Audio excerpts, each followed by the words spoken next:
I believe last week we were talking about movies with like torture dungeons in them. How I typically like don't enjoy horror movies that have like that angle to them.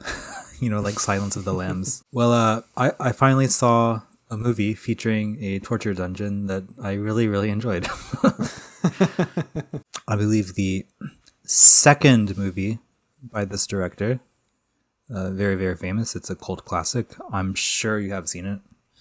That is Pulp Fiction. And I will strike down upon thee with great vengeance and furious anger those who attempt to poison and destroy my brother.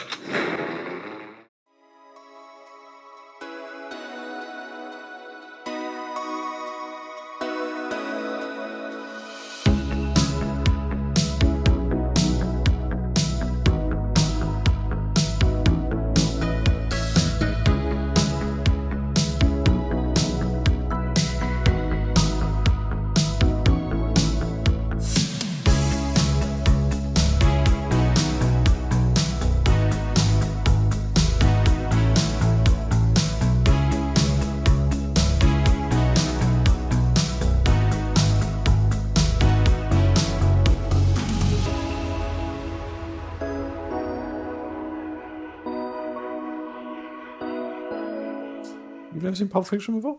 Really? First I time? haven't, no. Wow. It was on my list of shame for many, many years. Yeah, it finally popped up on streaming, so... Wow, that movie, like, it is definitely driven by the dialogue. Royale with cheese. Royale with cheese. Oh, for sure, yeah. I mean, you can say that about, like, any Tarantino film, but especially this one. Watching the movie feels like reading a novel, but, like, with a soundtrack, if that makes sense. That's quite interesting, because do you know how Tarantino like writes his movies? No, but I'm sure it involves like listening to old records. That, of course, yeah. Apparently, he has like a gargantuan-sized record collection and movie collection. He writes screenplays not like they're screenplays. He writes them like they're a novel. That would make sense. Yeah. If you look at most of his movies, it's kind of like watching a book being filmed more than a movie. Right. Recently, the Once Upon a Time in Hollywood screenplay, he like adapted it into an actual novel. I actually have it. That's right. Yeah, it was released recently, right? I was reading that like his plan was to, like, after releasing like so many movies, he was gonna stop directing and just focus on writing, Novel writing. like yeah. writing novels. I mean, that's kind of what he's already doing, really, in terms of his like movie Right. preparation. So yeah, that's interesting you say that. It certainly does come through that way, I think. Just tie a few other threads from previous conversations. Last week we also mentioned how some directors kind of they're like over time their work starts to feel like it's been put through like a feedback loop. Like it becomes like more and more and more like it kind of feels like a copy of a copy. Watching Pulp Fiction, like after having seen Tarantino's like later works, it really feels like going back to like pure Tarantino film, like the soul of like what he's good at, because it doesn't have like anything too over the top in terms of cinematography or like wild like crazy scenes. It's very heavy on the dialogue. Yeah, it's also heavy on like the structure, so it's almost like every part of it is like a chapter. I mean, like every part even has like a title, like a hidden. All the characters overlap, like, like encounter each other or have some relationship that they might not even know that they have connection. Which is kind of the case with Once Upon a Time in Hollywood. I think the most memorable thing about Pulp Fiction is like how quotable it is. It's like American Psycho level quotable. It's like it has so many lines that you can just remember. There are like too many memes that came from that movie to count. Yeah. Like whether it be famous lines from the movie or like famous like scenes that have been like clipped up and put online. Living in Japan, honestly, like being a English teacher, I almost continually have like English, motherfucker, do you speak it? like going on in my head. And then like the student says back, "What? You speak English in what?" I think when I was in America, I like overheard people just say like "Royale with cheese" like loud, like in fast food restaurants. There's like always a situation for a for a quote from that movie. I gotta say, going into the movie, the only like preconception I had of it, like over all these years of like knowing about it, kind of absorbing bits and pieces, you know, from the sidelines, I was expecting, you know, like interesting banter between Vincent and Jules. So John Travolta and Samuel L. Jackson's character. That aspect of the movie, like that dialogue, and the heroin overdose scene as well. I knew about, as well as the accidental shooting in the car. But that's about it. That's all I really knew about the movie. Oh, just the really like iconic parts of it. I had no idea Bruce Willis was in the movie. Sid's dead, baby. Sid's dead. I had no idea Christopher Walken was in the movie. I feel kind of kawaii self for Bruce Willis. Like it's one of his best performances. He's like one of the best performances in the whole movie, I think. I thought like every performance in the movie was fantastic. Yeah. Except for maybe Tarantino's. Like that was the only one that felt kind of average. That's probably like his best performance in any of his own movies. Like he appears in his own movies occasionally. That's probably his best one, I think.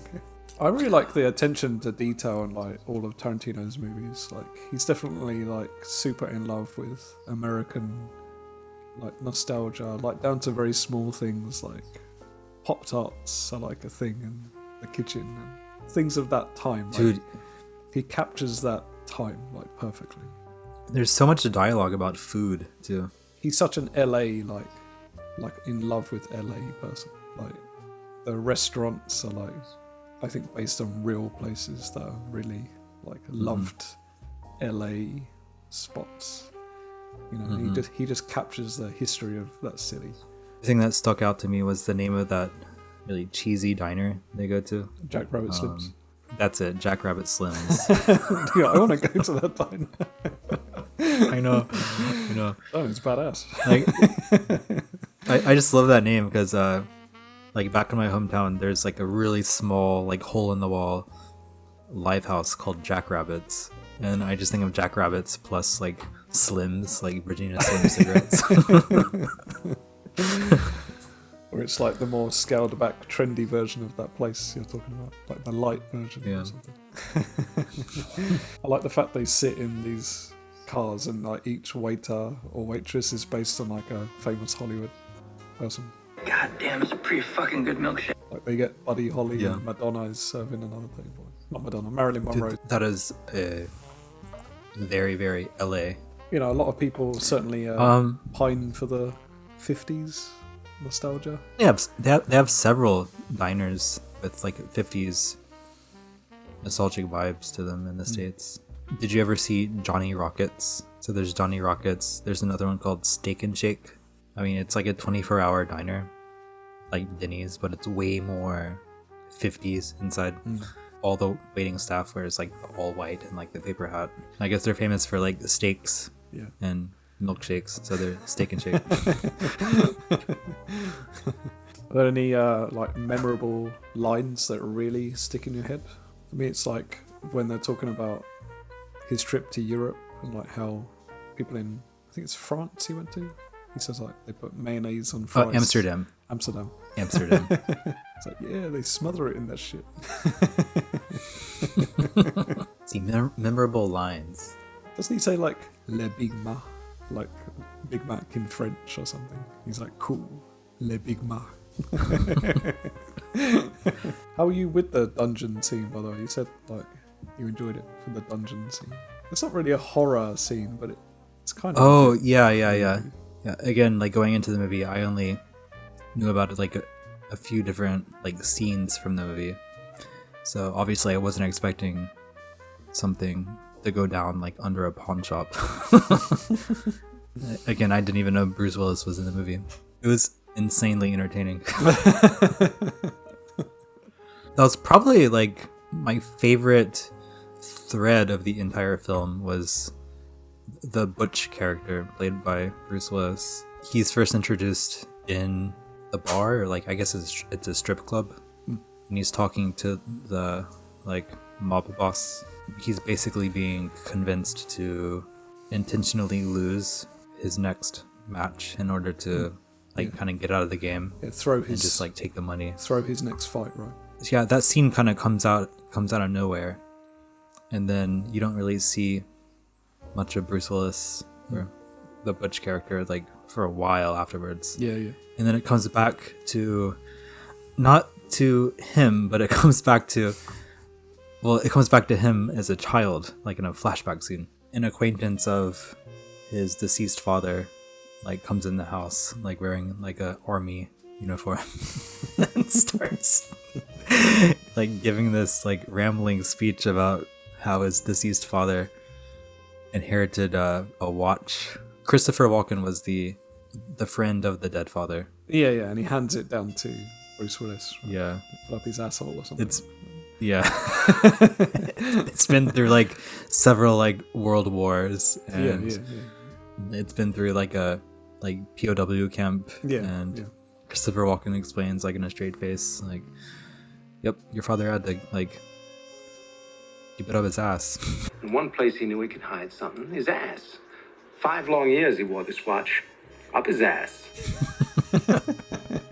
The entire time, like 3 years or something. And then he gave it to me, and then I had to keep it up my ass. That's right.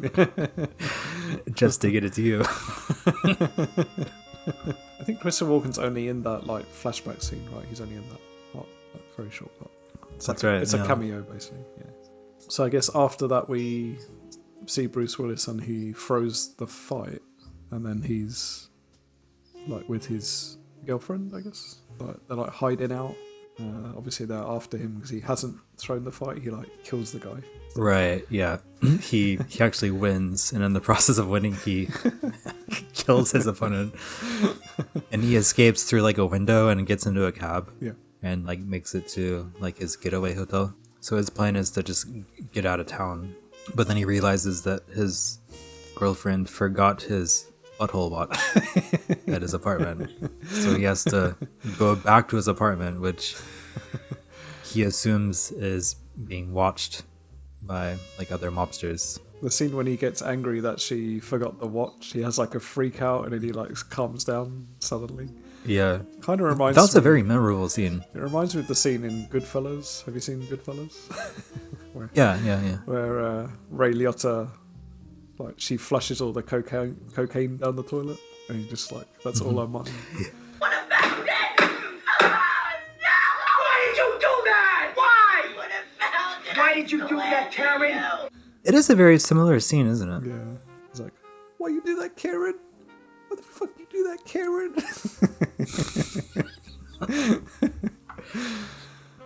Yeah, so at first Butch like gets really upset and he like throws the TV, and then he calms down and he says, yeah, I can't be mad at you because I never conveyed how important it is to me, and you're not a mind reader, right? And she goes, no, I'm not. And he's like, okay, I gotta go now, so I'll probably die getting it. And he gives her some money to go and get like French toast or something. She's French, so right. She's a French girl that loves talking about wanting a big belly. Right, yeah, like a pot belly or something, she calls it. I think he's like, oh, she's French. So. So yeah, he goes back to his place. He finds like John Travolta on the toilet, I think. Yeah, so He's taking a very dump. he very cautiously gets back to his apartment. He parks like a block away and just like cuts through like backyards. Yeah, jumps over these like fences. Yeah. And he makes it to his apartment unit and he goes in.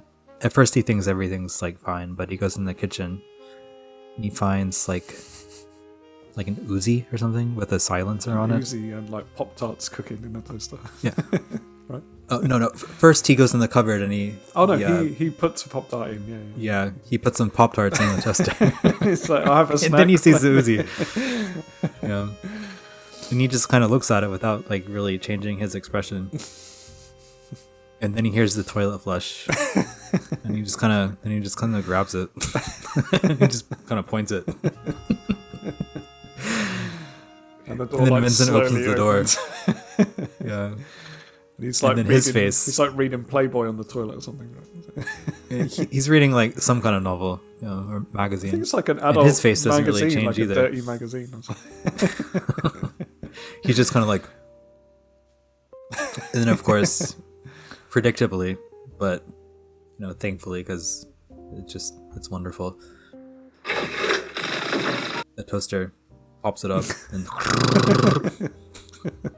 Unfortunately, he on the drive back, an insane coincidence, like stops at some lights and there's a old gang dude leader just walking across the street. yeah, it's probably one of my favorite scenes in the movie because he's at the stoplight and then the mob boss walks by, and then they make eye contact, and then Bruce Willis panics and he runs him over. Yeah. And But doing so, ends he up, crashes his crashing car, into yeah. into like a tree or something. The mob boss gets up and like people are coming to help him. Like, are you okay? That guy ran you over. You should sue him or something like that. And he looks over and he sees him. He sees Vincent like over by the car, and he just starts shooting. Like, there's like just this random like lady that has nothing to do with it. Like, she gets shot. Yeah. And she falls out of frame, and then like that's it. Next thing we're in Like there's no focus put onto that death at all. it's innocent. Just like, well, she got shot. Bystander, so, yeah. I was not expecting him to grab a samurai sword, but I'm glad he did. Sometimes I find movies with like non-sequential editing to be... Sometimes I find them a little pretentious. Though in this case with Pulp Fiction, it feels like the way it should have been done. It's very easy to follow, but I don't know, the movie should be that way. Yeah. I don't think it would work as well if it were sequential. Great movie. Slowly getting off that shame list. Movies I haven't seen. Trying to make it a thing to watch at least like 1 or 2 movies on my like list of shame per week. Are there like other Tarantino movies you haven't seen? Yeah, I have never seen Reservoir Dogs or Jackie Brown. Actually, I haven't seen Kill Bill Volume 2 either. I've seen all of his... Hateful Eight. Yeah, everything post Kill Bill I've seen. You've seen Death Proof as well? Oh, yeah. Cool. I saw Grindhouse in theaters. In fact, you're kind of coming full circle now. I went to Steak and Shake right after watching Grindhouse at the theater.